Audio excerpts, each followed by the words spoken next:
By 1761, the British, in their conquest of Canada, peacefully took over Fort Michilimackinac.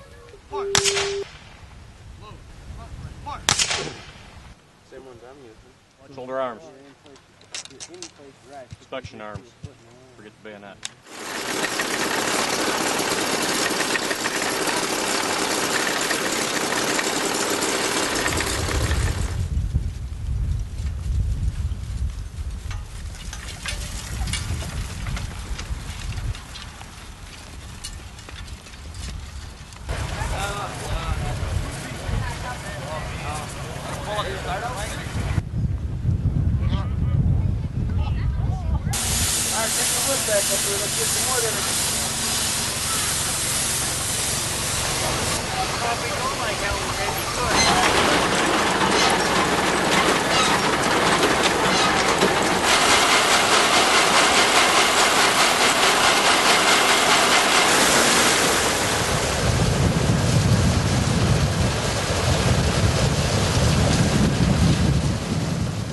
Hand-hewn logs took considerable time to shape. The demand for finished lumber increased. People wanted wooden floors and a framed house instead of the old log cabin construction. The pit saw was first used to cut logs into planks. The person in the pit got a lot of sawdust in the face.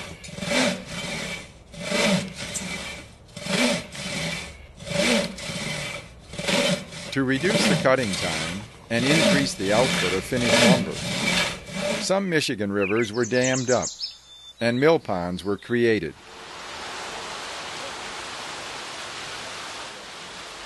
Using American ingenuity and with a series of wooden gears, the water-powered saw proved to be a much better method of making finished lumber than the two-man pit saw operation.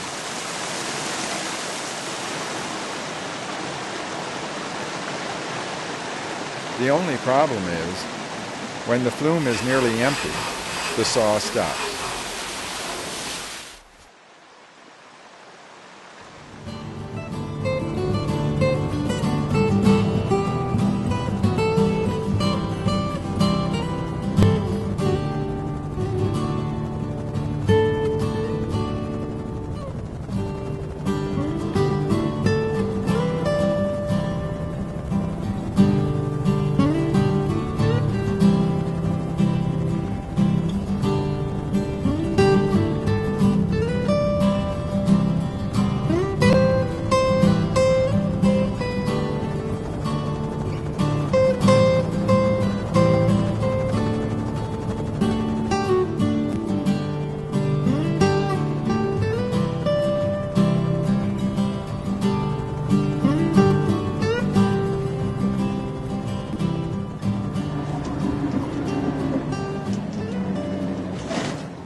Overhead were these expansion tanks for the steam for the fog whistles, which stood on that platform mounted above the window.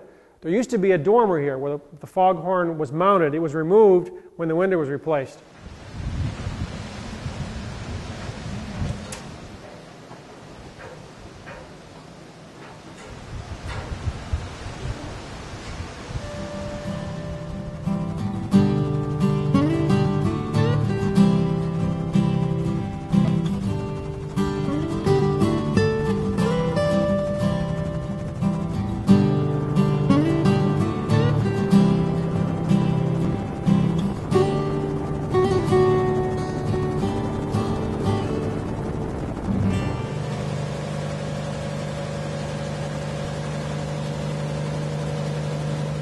Our story is about the history of commercial fishing on the bay.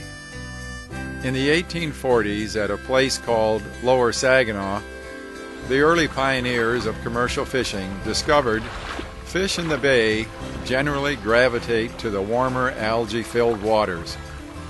During the spawning period, the shallow waters and the lush marshes offered protection for the fish eggs and small fry.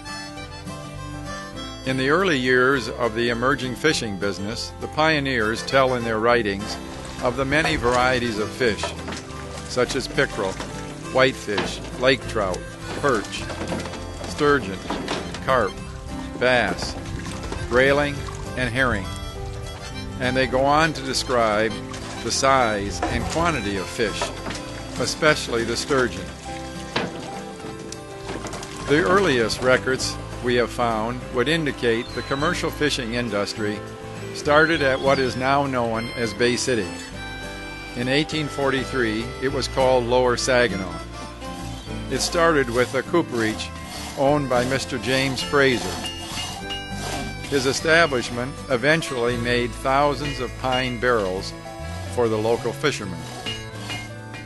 The fishermen salted and packed their fish in brine water. The 100-pound barrel was commonly used for export aboard the sailing ships coming to the Lower Saginaw village.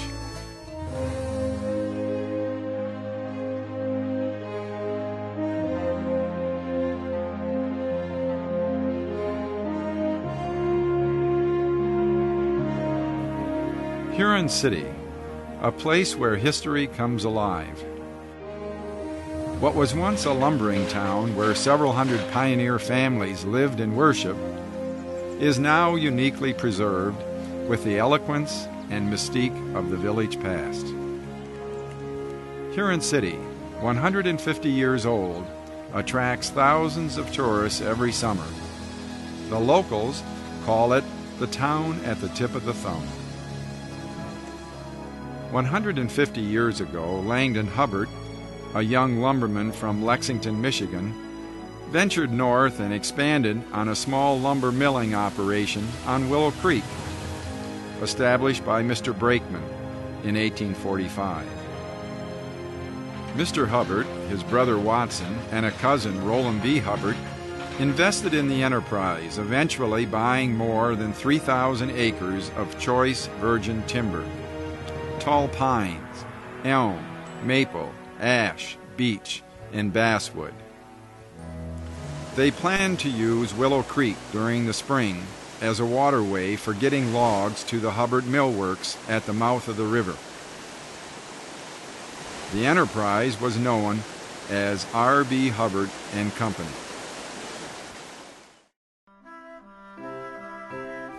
The first human effort to maintain flight in a balloon goes to the French in 1783.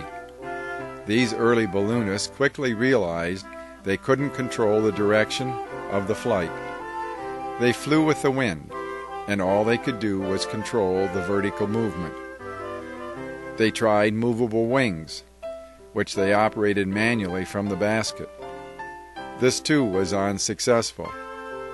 Then they tried a small engine to turn a propeller. But now we're getting ahead of the story on ballooning.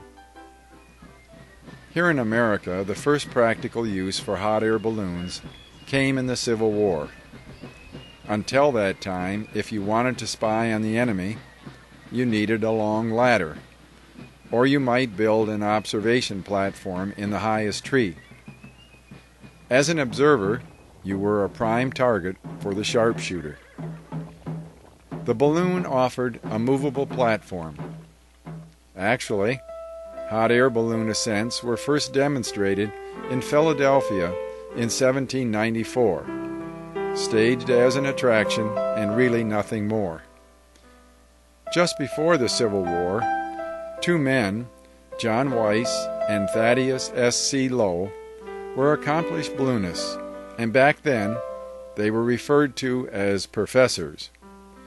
Professor Lowe was 25 years younger than John Weiss. Lowe took his first flight in July of 1858. Professor Weiss, who had more ballooning experience, had already become obsessed with an idea of crossing the Atlantic Ocean in a hot air balloon. On a test flight in his balloon called the Atlantic, He took flight from Watertown, New York, and with 3 assistants in the basket, they lost control and ended up 150 miles north of Ottawa in Canada. It took them 4 days of walking to get through the thick forest. This ended any further attempts. In 1831, a Frenchman who was a skilled writer ventured northward from Detroit into the wildlands we know today as Bloomfield Township. I'm Alexis de Tocqueville. About 175 years ago, when I first came to this area, I was amazed to see the great trees and the dense forest. The native people tapped the sugar bush.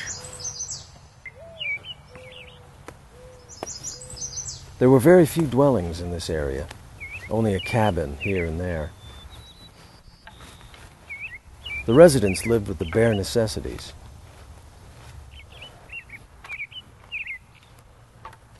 Today, as I was walking around, I came upon this place, a Gothic cathedral.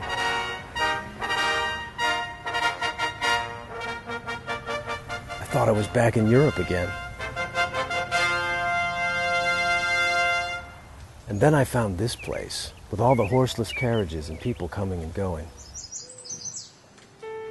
And inside I found thousands of books and artifacts and maps. I'm so glad I came back to see the progress and growth of your Bloomfield area community.